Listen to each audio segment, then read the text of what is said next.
Hi hello வணக்கம் and welcome to box office.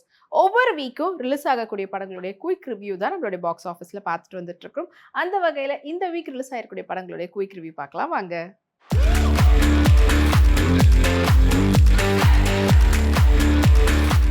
இப்போ நம்மளுடைய பாக்ஸ் ஆஃபீஸில் நம்ம பார்க்க போகிற திரைப்படம் ரெட் ஃப்ளார். விக்னேஷுடைய நடிப்பில் வெளிவந்திருக்கக்கூடிய திரைப்படம் தான் ரெட் ஃப்ளார். ரெட் ஃப்ளார் படத்தினுடைய டைரக்டர் ஆண்ட்ரூ பாண்டியன், படத்தினுடைய மியூசிக் டைரக்டர் சந்தோஷ் ராம், படத்தினுடைய cinematographer Devasurya and editor Aravindan. படத்துல முக்கியமான கதாபாத்திரத்துல விக்னேஷ், மனிஷா, நாசர் மற்றும் பலர் நடிச்சிருக்கிறாங்க. படத்தினுடைய ஒன்லைன் ஸ்டோரி ஃப்யூச்சரில் எப்படி இருக்க போகுது அப்படின்றத ஒரு கற்பனையாக கலந்து, பட் ஆனால் வேர்ல்டு வார் அப்படின்னு போச்சுன்னா என்ன காரணத்துக்காக இருக்கும் அப்படின்றது சொல்லியிருக்கக்கூடிய படமாக தான் அமைஞ்சிருக்குது. நீண்ட இடைவெளிக்கு அப்புறமா விக்னேஷ் வந்து லீட் ரோலில் நடிச்சிருக்கிறாரு இந்த திரைப்படத்தில். அண்ட் விக்னேஷ் அவங்கள வந்து நம்ம 90s காலகட்டத்தில் வேலை படமாக இருக்கட்டும், இல்லைன்னா வந்து பசும்பொன் இதிலெல்லாம் வந்து பார்த்துருக்குறோம். அண்ட் கிழக்கச்சிமையில் இந்த படத்தில் அதே போல் ஒரு லீட் ரோலில் ஒரு மான்ஸ்டர் அப்படின்ற ஒரு கேரக்டர் மாதிரி, அதாவது டாக்கா டெவல் அப்படின்ற சொல்கிற மாதிரி இவர் தான் எல்லாம் அப்படின்ற மாதிரியான ஒரு கேரக்டர்.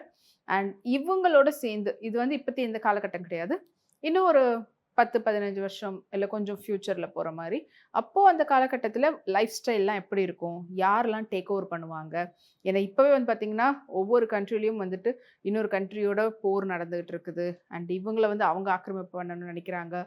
அண்ட் இண்டிபெண்ட்டாக இல்லாமல் ஒவ்வொருத்தரும் ஏதோ ஒரு விதத்தில் அடிமைகளாக தான் இருக்கக்கூடிய நிலைமையில் இருக்குது. தேர்ட் வேர்ல்டு வார் அப்படின்னு ஒன்று வருதுன்னா அது என்ன காரணத்துக்காக இருக்கும், அண்ட் முக்கியமாக இந்தியாவில் என்ன மாதிரியான பிரச்சனைகள்லாம் வரும், அண்ட் அந்த பிரச்சனைகளை தடுக்கிறதுக்காக கையில் எடுக்கக்கூடிய ஆயுதமாக சொல்லக்கூடிய விஷயம் என்னவா இருக்கும், அண்ட் அதை வந்து எப்படி கண்ட்ரோலில் கொண்டு வர போகிறாங்க அப்படின்றத சொல்லியிருக்கக்கூடிய படமாக தான் அமைஞ்சிருக்குது.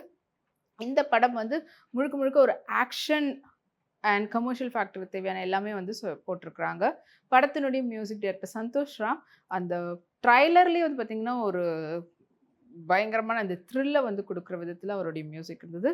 பாடல்கள்லேருந்து படத்தினுடைய பிஜிஎம் எல்லாமே வந்துட்டு அந்த மூவ் வந்து கரெக்டாக கொண்டு போயிருக்கிறாங்க. அண்ட் ஆண்ட்ரூ பாண்டியனுடைய டைரக்ஷன், படத்தில் வந்து அவரே கதை எழுதி அவரே வந்து பண்ணியிருக்கிறாரு. விக்னேஷ் ரொம்ப நாளைக்கு முன்னாடி நம்ம பார்த்துருந்தாலும் சரி, இப்போவும் பார்த்தோம் சரி, அந்த ஆக்ஷனாக இருக்கட்டும் எல்லாத்தையும் வந்துட்டு அவ்வளோ எஃபர்ட் எடுத்து பண்ணியிருக்கிறாரு. அண்ட் படத்தினுடைய ஹீரோயின் மனிஷா அவங்களுடைய கேரக்டரை ஜஸ்டிஃபை பண்ணியிருக்காங்க. அஃப்கோர்ஸ் நாசராக இருக்கட்டும், இன்னும் மற்ற பலர் எல்லாருமே நடிச்சிருக்கிறவங்களும் எந்த அளவுக்கு ஒரு படத்துக்கு சப்போர்ட் பண்ண முடியுமோ அந்த அளவுக்கு பண்ணியிருக்கிறாங்க.